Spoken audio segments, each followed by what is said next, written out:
അസ്സലാമു വറഹ്മത്തുള്ളാഹി വബറകാതുഹു. ഇതൊരു കഥയല്ല, ഒരു പക്ഷേ നിങ്ങളുടെ തന്നെ ജീവിതമാണ്. പാതിരാത്രിയിൽ ഉറക്കം വരാതെ സീലിംഗ് ഫാനിലേക്ക് നോക്കി കിടക്കുമ്പോൾ, അല്ലെങ്കിൽ തിരക്കേറിയ ഒരു ബസ്സിലിരുന്ന് പുറത്തെ ലോകം നോക്കി നിൽക്കുമ്പോൾ നിങ്ങളുടെ ഉള്ളിൽ നിന്ന് ഒരു ശബ്ദം ഉയർന്നു വന്നിട്ടുണ്ടോ?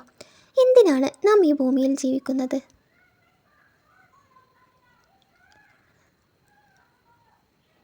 എൻ്റെ ജീവിതത്തിന് എന്തെങ്കിലും അർത്ഥമുണ്ടോ എന്നൊക്കെ നിങ്ങൾ ചിന്തിച്ചിട്ടുണ്ടാവാതിരിക്കില്ല. രാവിലെ എഴുന്നേൽക്കുന്നു, ജോലിക്ക് പോകുന്നു, ഭക്ഷണം കഴിക്കുന്നു, ഉറങ്ങുന്നു. ഈ ഒരു ചക്രത്തിൽ കറങ്ങിക്കൊണ്ടിരിക്കുമ്പോൾ എപ്പോഴെങ്കിലും നിങ്ങൾ തളർന്നു പോയിട്ടുണ്ടോ? എങ്കിൽ ഇന്നത്തെ വീഡിയോ നിങ്ങൾക്കുള്ളതാണ്.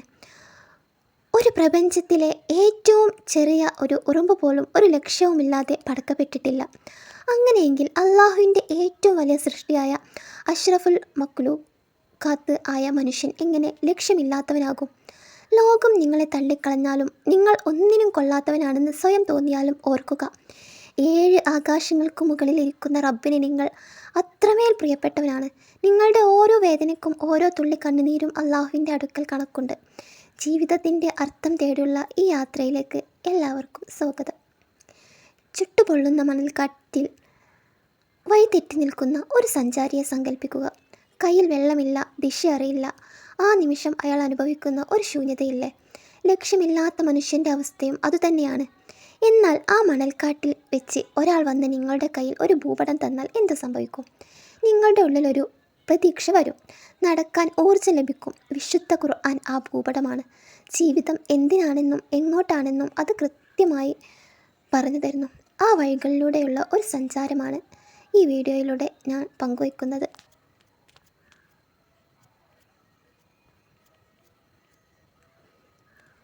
പ്രിയപ്പെട്ട സഹോദരങ്ങളെ, നമ്മൾ രാത്രിയിൽ ഒറ്റയ്ക്ക് നിശബ്ദതയിൽ ഇരിക്കുമ്പോൾ നമ്മളിൽ പലരുടെയും ഉള്ളിൽ ഉയരുന്ന ചോദ്യങ്ങൾ ഒരുപാടുണ്ടാകും. അതിനൊക്കെ എന്തെങ്കിലും അർത്ഥം ഉണ്ടാകുമോ? ഈ ശൂന്യതയിലേക്ക് ഇസ്ലാം നൽകുന്ന മറുപടി വളരെ വ്യക്തമാണ്. നമ്മുടെ ജീവിതം ഒരു യാദൃശ്ചികതയല്ല. അള്ളാഹു വിശുദ്ധ ഖുർആനിൽ ചോദിക്കുന്നു, നമ്മൾ നിങ്ങളെ വെറുതെ വിനോദത്തിനായി പടച്ചതാണെന്നും നമ്മുടെ അടുത്തേക്ക് നിങ്ങൾ മടക്കപ്പെടില്ലെന്നും നിങ്ങൾ കരുതിയിട്ടുണ്ടോ എന്ന് സൂറത്തുൽ മുഅ്മിനൂനിൽ ചോദിച്ചിട്ടുണ്ട്. ഈ ലോകത്തെ ഒരു ചെറിയ ഉറുമ്പ് പോലും ലക്ഷ്യമില്ലാതെ പടക്കപ്പെട്ടിട്ടില്ല. അങ്ങനെയെങ്കിൽ അള്ളാഹുവിൻ്റെ ഏറ്റവും ശ്രേഷ്ഠമായ സൃഷ്ടിയായ മനുഷ്യൻ എങ്ങനെ ലക്ഷ്യമില്ലാത്തവനാകും? നാം സൃഷ്ടിക്കപ്പെട്ടത് അള്ളാഹുവിനെ ആരാധിക്കാനാണ്. ഈ ആരാധന എന്നത് നിസ്കാരപ്പായയിൽ മാത്രം ഒതുങ്ങുന്നതല്ല. നമ്മുടെ ഓരോ ശ്വാസവും പുഞ്ചിരിയും മറ്റൊരാളെ സഹായിക്കുന്നതും അള്ളാഹുവിൻ്റെ പ്രീതിക്ക് വേണ്ടിയാണെങ്കിൽ അതൊരു ആരാധനയാണ്. ജീവിതം ഒരു പരീക്ഷാ ഹാള് പോലെയാണ്. ഈ ലോകം മുഴുവൻ പരീക്ഷാ ഹാൾ മാത്രമാണ്. പരീക്ഷാ വേളയിൽ നമുക്ക് പ്രയാസങ്ങൾ അനുഭവപ്പെടാം, പക്ഷേ ജയിച്ചു പുറത്തിറങ്ങുമ്പോൾ ലഭിക്കുന്ന ഒരു സന്തോഷമുണ്ട്. ആ സന്തോഷമാണ് സ്വർഗം. പ്രതിസന്ധികൾ ഒരു പടവുകളാണ്. യൂസുഫ് നബി അലൈഹി ഇസ്ലാമിൻ്റെയും അയ്യൂബ് നബി അലൈഹി ഇസ്ലാമിൻ്റെയും ചരിത്രം ഒന്ന് നോക്കൂ. അവർ അനുഭവിച്ച കഷ്ടപ്പാടുകൾ അവരെ അള്ളാഹുവിലേക്ക് കൂടുതൽ അടുപ്പിക്കാനുള്ള പടവുകളായിരുന്നു. ഒരാൾക്കും താങ്ങാവുന്നതിനപ്പുറം അള്ളാഹു പരീക്ഷിക്കില്ല എന്ന ബോധ്യം നമുക്ക് ആദ്യം ഉണ്ടാകണം. അത് മനസ്സിൽ നമുക്ക് എപ്പോഴും ഉണ്ടാകണം. ഒരിക്കലും നിരാശപ്പെടരുത്. ഇസ്ലാം പഠിപ്പിക്കുന്ന നിരാശ എന്നത് സത്യനിഷേധത്തിന് തുല്യമാണെന്നാണ്. എത്ര വലിയ തെറ്റുകൾ സംഭവിച്ചാലും പശ്ചാത്താപത്തിൻ്റെ തൗബ എന്ന വാതിൽ എപ്പോഴും തുറന്നിട്ടിരിക്കുന്നു നിനക്ക് വേണ്ടി. പിന്നെ എന്തിന് നാം ഭയപ്പെടണം? യഥാർത്ഥ സന്തോഷം നമ്മൾ ജീവിതത്തിൽ കണ്ടെത്തണം.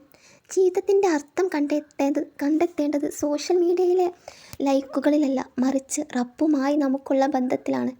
അള്ളാഹു നമ്മുടെ കണ്ണാടിയേക്കാൾ അടുത്തുണ്ട്. ജീവിതത്തിൻ്റെ യഥാർത്ഥ മൂല്യം എന്താണ്? നമ്മുടെ ജീവിതം കേവലം പണം സമ്പാദിക്കാനോ വീട് വെക്കാനോ ഉള്ളതല്ല. അള്ളാഹു നമ്മെ അഷ്റഫുൽ മഖ്ലൂഖാത്ത്, സൃഷ്ടികളിൽ വെച്ച് ഏറ്റവും ശ്രേഷ്ഠൻ എന്നാണ് വിശേഷിപ്പിച്ചത്.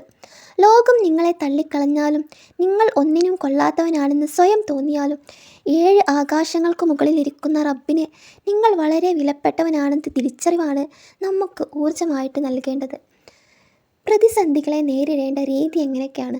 ജീവിതത്തിൽ വേദനകൾ വരുമ്പോൾ എനിക്ക് മാത്രം എന്തേ ഇങ്ങനെ എന്ന് നമ്മൾ ചിന്തിക്കാറുണ്ട്, നമ്മളോട് തന്നെ നമ്മൾ ചോദിക്കാറുണ്ട്. എന്നാൽ അള്ളാഹുവിന് ഏറ്റവും ഇഷ്ടപ്പെട്ട പ്രവാചകന്മാരായിരുന്നു ഏറ്റവും കൂടുതൽ പരീക്ഷിക്കപ്പെട്ടത്. യൂസുഫ് നബി അലൈഹിസ്സലാം സഹോദരങ്ങൾ കിണറ്റിലിട്ടു, അടിമയായി വിൽക്കപ്പെട്ടു, ജയിലിലായി. എന്നാൽ ആ ഇരുട്ടറകൾ അദ്ദേഹത്തെ ഈജിപ്തിൻ്റെ അധികാരിയാക്കി മാറ്റാനുള്ള പടവുകളായിരുന്നു. അയ്യൂബ് നബി അലൈഹിസ്സലാം സമ്പത്തും മക്കളും ആരോഗ്യവും നഷ്ടപ്പെട്ടപ്പോഴും അദ്ദേഹം അള്ളാഹുവിനെ സ്തുതിച്ചു. അവസാനം അള്ളാഹു അദ്ദേഹത്തിന് എല്ലാം ഇരട്ടിയായി നൽകി. ഇന്ന് നമ്മൾ മറ്റുള്ളവരുടെ ഫിൽറ്റർ ചെയ്ത ജീവിതം സോഷ്യൽ മീഡിയയിൽ കണ്ട് നമ്മുടെ ജീവിതം മോശമാണെന്ന് കരുതി വിഷമിക്കുന്നു. ഇത് പിശാചിൻ്റെ തന്ത്രമാണ്. നബി സല്ലല്ലാഹു അലൈഹി വസല്ലമ പഠിപ്പിച്ചത് ഭൗതിക കാര്യങ്ങളിൽ നമ്മളെക്കാൾ താഴെയുള്ളവരിലേക്ക് നോക്കാനാണ്. ഒരു നിമിഷം സ്വതന്ത്രമായി ശ്വസിക്കാൻ കഴിയാത്ത വെന്റിലേറ്ററിലെ രോഗിയെ ഓർക്കുമ്പോൾ നാം ഇന്ന് അനുഭവിക്കുന്ന ജീവിതം ലക്ഷക്കണക്കിന് ആളുകളുടെ സ്വപ്നമാണെന്ന് നമുക്ക് ബോധ്യപ്പെടും.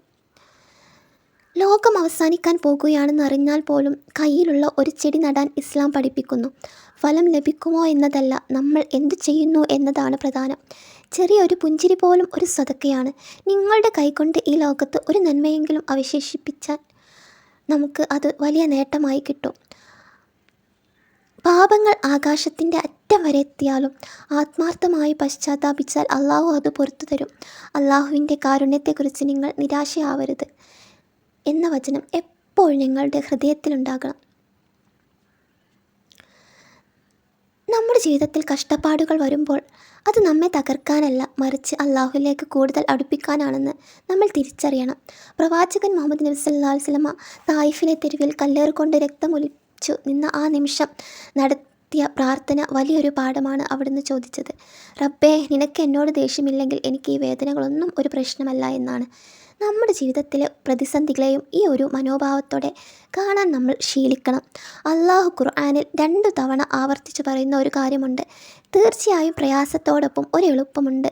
ഒരു പ്രയാസം വരുമ്പോൾ തന്നെ അതിനുള്ള പരിഹാരവും അള്ളാഹു ഒരുക്കി വെച്ചിട്ടുണ്ട്. രാത്രിയുടെ ഇരുട്ട് കൂടുമ്പോഴാണ് പ്രഭാതം അടുക്കുന്നത് എന്ന് പറയുന്ന പോലെ നമ്മുടെ ജീവിതത്തിലെ പ്രതിസന്ധികൾ കടക്കുമ്പോൾ അള്ളാഹുവിൻ്റെ സഹായം അടുത്തെത്തിയെന്ന് നാം ഉറച്ചു വിശ്വസിക്കണം. നമ്മുടെ ജീവിതം അർത്ഥവത്താക്കുന്നത് വലിയ കാര്യങ്ങൾ ചെയ്യുമ്പോൾ മാത്രമല്ല. ഒരു മരം നടുക, ഒരു അനാഥ കുട്ടിയെ സഹായിക്കുക, അല്ലെങ്കിൽ നിങ്ങളുടെ അറിവ് മറ്റൊരാൾക്ക് പകർന്നു നൽകുക, ഇത്തരം ചെറിയ ചെറിയ കാര്യങ്ങൾ നൽകുന്ന സംതൃപ്തി പണം നൽകുന്ന സുഖത്തേക്കാൾ വലുതാണ്. ഒരു അണുമണിത്തൂക്കം നന്മ ചെയ്താൽ പോലും അതിൻ്റെ പ്രതിഫലം അള്ളാഹുവിൻ്റെ അടുക്കൽ രേഖപ്പെടുത്തിയിട്ടുണ്ട്. നമ്മുടെയൊക്കെ മരണത്തെക്കുറിച്ചിട്ടുള്ള കാഴ്ചപ്പാട് നിങ്ങൾ ചിന്തിച്ചിട്ടുണ്ടോ? മരണത്തെ പേടിക്കുകയല്ല, മറിച്ച് മരണം വരെ ലഭിച്ച ഈ സമയം എങ്ങനെ ഉപയോഗിക്കുന്നു എന്നതാണ് പ്രധാനം. നമ്മൾ ഈ ലോകത്ത് ഒരു യാത്രക്കാരനെ പോലെയാണ്. ഒരു മരത്തണലിൽ അല്പനേരം വിശ്രമിച്ച് യാത്ര തുടരുന്ന യാത്രികൻ. നമ്മുടെ ലക്ഷ്യം നമ്മുടെ യഥാർത്ഥ വീടായ സ്വർഗമായിരിക്കണം. ഈ ലക്ഷ്യബോധം ഉണ്ടെങ്കിൽ ദുനിയാവിലെ ഒരു പരാജയവും നമ്മെ തളർത്തുകയില്ല. നമ്മൾ പാപങ്ങൾ ചെയ്തു പോയി എന്ന കുറ്റബോധം നമ്മളെ എപ്പോഴും തളർത്താറുണ്ട്. എന്നാൽ അള്ളാഹുവിന് ഏറ്റവും ഇഷ്ടപ്പെട്ട ശബ്ദം ഒരു പാപിയുടെ തകർന്നു പോയ ഹൃദയത്തിൽ നിന്നുള്ള വിങ്ങലാണ്. ആകാശം മുട്ടെ പാപങ്ങളുണ്ടെങ്കിലും റബ്ബിനോട് ചോദിച്ചാൽ അവൻ അത് പുറത്തു തരും. ആ ഉറപ്പാണ് ഇസ്ലാം നൽകുന്ന ഏറ്റവും വലിയ പ്രത്യാശ. ജീവിതം ഒരു കടൽ പോലെ പ്രക്ഷുബ്ധമാക്കുമ്പോൾ ആ കടലിൽ മുങ്ങിപ്പോകാതിരിക്കാൻ നമുക്ക് ഈമാൻ എന്ന കപ്പലുണ്ട്. ആ കപ്പലിൻ്റെ അമരത്ത് അള്ളാഹുവിനെ ഏൽപ്പിക്കുക, തവക്കുൽ ചെയ്യുക. അപ്പോൾ എത്ര വലിയ തിരമാലകൾ വന്നാലും നിങ്ങൾ സുരക്ഷിതരായിരിക്കും. പ്രിയപ്പെട്ടവരെ, നാം ഈ ചർച്ച അവസാനിപ്പിക്കുമ്പോൾ ഒരു കാര്യം മാത്രം ഓർക്കുക. ജീവിതം ചിലപ്പോൾ ഒരു പത്മവ്യൂഹം പോലെ നമുക്ക് തോന്നാം. ഒരു പ്രശ്നം തീരുമ്പോൾ മറ്റൊന്ന്, രോഗങ്ങൾ, സാമ്പത്തിക പ്രതിസന്ധികൾ, ഇതിനിടയിൽ മനസ്സ് മന്ത്രിച്ചേക്കാം ഇതിലും ഭേദം മരിക്കുന്നതല്ലേ എന്ന്. എന്നാൽ അതൊരിക്കലും അള്ളാഹുവിൻ്റെ പ്രതിനിധിയായ നമ്മുടെ ചിന്തയാകരുത്. അള്ളാഹു ഖുർആനിലൂടെ നമുക്ക് നൽകുന്ന ഉറപ്പ് ഇതാണ്, ലാ തഖ്നതു മിൻ റഹ്മത്തില്ലാഹ്. അള്ളാഹുവിൻ്റെ കാരുണ്യത്തെക്കുറിച്ച് നിങ്ങൾ ഒരിക്കലും നിരാശയാകരുത്. ഇന്ന് രാത്രി തന്നെ നിങ്ങൾ ഉറങ്ങാൻ കിടക്കുമ്പോൾ എല്ലാ സങ്കടങ്ങളും അള്ളാഹു സുബ്ഹാനല്ലാഹയുടെ മുൻപിൽ ഇറക്കി വെക്കുക. നാളെ രാവിലെ നിങ്ങൾ കണ്ണു തുറക്കുന്നത് അള്ളാഹു നിങ്ങൾക്ക് നൽകുന്ന ഒരു പുതിയ അവസരമാണ്. കഴിഞ്ഞു പോയതിനെ ഓർത്ത് സങ്കടപ്പെടാനില്ല. വരാനിരിക്കുന്നതിനെ അള്ളാഹുവിൻ്റെ പ്രീതിക്കായി മാറ്റിവെക്കാൻ നമ്മുടെ ഈമാൻ എന്ന കപ്പലിൻ്റെ യാത്രയിൽ മുന്നോട്ട് പോകുക. അപ്പോൾ എത്ര വലിയ തിരമാലകൾ വന്നാലും നമ്മൾ സുരക്ഷിതരായിരിക്കും. ഇതുപോലുള്ള ഹൃദയസ്പർശിയായ ചിന്തകളുമായി നമുക്ക് വീണ്ടും കാണാം. ഈ ചാനൽ സബ്സ്ക്രൈബ് ചെയ്യാൻ മറക്കരുത്. നിങ്ങളുടെ പ്രാർത്ഥനകളിൽ എന്നെയും ഉൾപ്പെടുത്തണം. അസ്സലാമു അലൈക്കും വറഹ്മത്തുള്ളാഹി വബറകാതുഹു.